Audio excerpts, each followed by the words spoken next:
Hello guys, welcome to Britain's Got Talent highlights and news. ALISON BOSHOFF. Why Simon Cowell is done with being David Walliams' fall guy. For the decade he spent on the judging panel of Britain's Got Talent, one of ITV's most successful Saturday night shows, David Walliams played a variation of the same joke. In this joke, he was a gay man, desperately in love with head judge Simon Cowell, or My Simon as he would call him.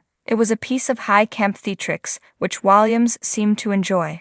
Sometimes he would sneak up behind Cowell when they arrived at auditions and sneak a kiss on the cheek. Other times he would try to lie on Cowell on the judge's desk. Cowell would laugh along, and viewers could be forgiven for thinking the two men were good friends off-screen as well as on it.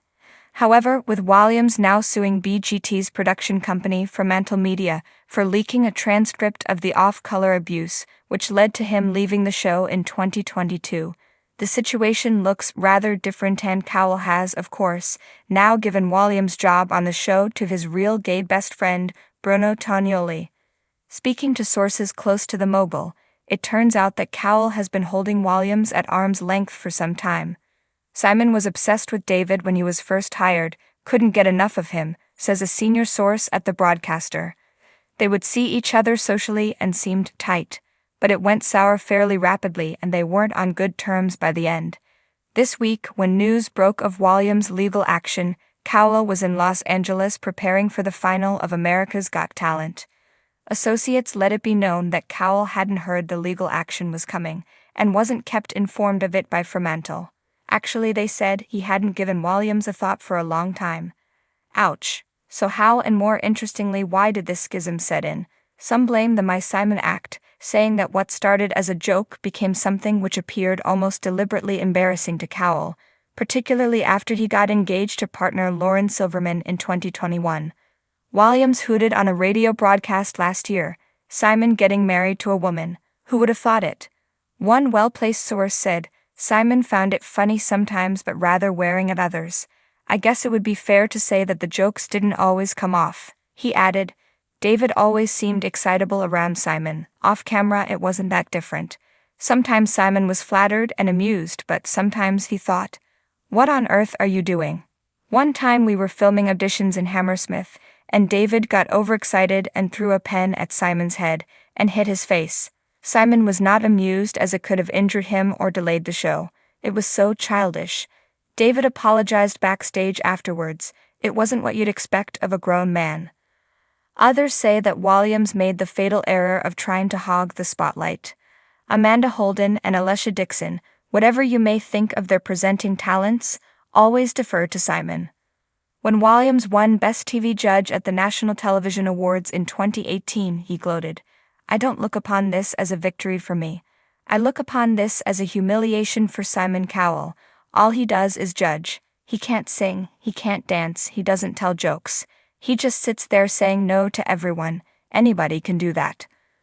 Walliams won the award 3 years in a row, and the last time he won he crawled along the judge's table to kiss Cowell on the lips. A source close to the show tells me, "The way David reacted at the NTS always seemed very telling, as I felt that he was deeply envious of Simon on some levels." Although David was hugely successful with his books, his fame and wealth were on a different scale to Simon, who has cracked America. For the record, Walliams is worth £17 million to Cowell's £400 million.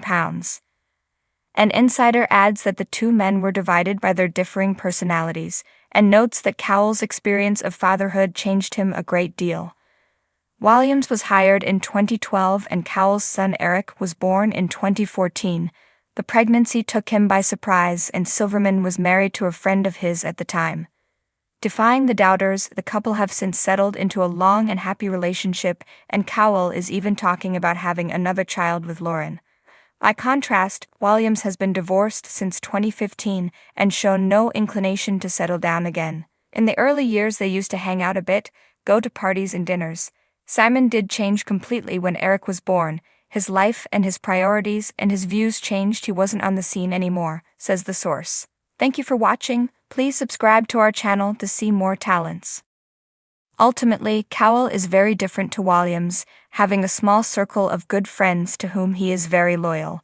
He was persuaded against his better judgment to have a huge 50th birthday party organized by his then friends Sir Philip and Lady Green, and grumbled to me afterwards about not enjoying big formal parties. For his 60th, he had a small dinner at home in Malibu, having cancelled a dinner for friends at a Chelsea restaurant.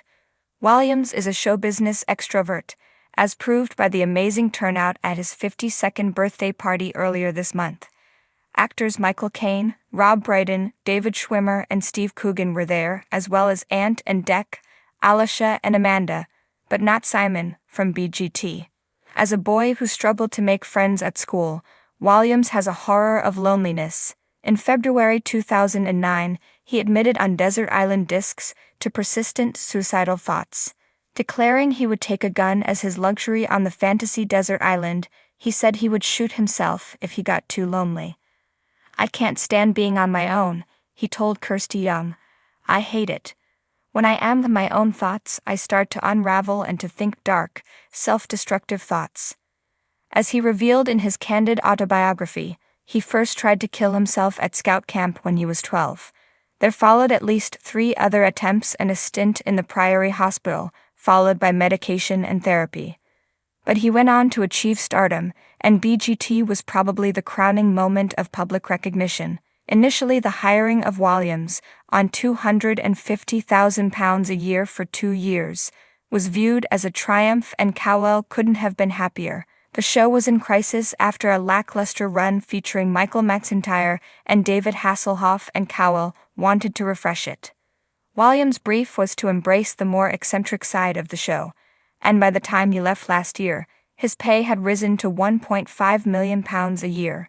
His cod homosexual patter had been toned down too, with a source saying that poking fun at homosexuality was outdated and at odds with the show's family-friendly, supportive ethos. But his private remarks, picked up on a hot mic, showed he had a dismissive attitude towards some of the contestants. A transcript showed Walliams describing a pensioner who had auditioned as its **** 3 times. He also said of a departing female contestant, "She's like the slightly boring girl you meet in the pub that thinks you want to them, but you don't." When the remarks became public, Piers Morgan, a great friend of Cowell's, wrote on Twitter, "Tip of the iceberg. Walliams is one of the nastiest frauds on TV." Morgan has declined to elaborate. Although Walliams publicly glories in his camp image and has admitted to homosexual fumblings as a boy, he insists he is not gay. "Sometimes I think it would be simpler if I was gay, because everyone thinks I am. I love women. I love being around women. I find them intoxicating. I've never had that feeling for a man." There was uneasy laughter at the first dance at his 2010 wedding to model Lara Stone, which was to the theme tune from Disney's Beauty and the Beast. He is troubled by thoughts of being physically repulsive. As Walliams told an interviewer, "The thing about beauty is that it is very compelling because you hope it rubs off on you in some way." Did he feel the same way about Simon Cowell's fame and money? Thank you for watching. Please subscribe to our channel to see more talents.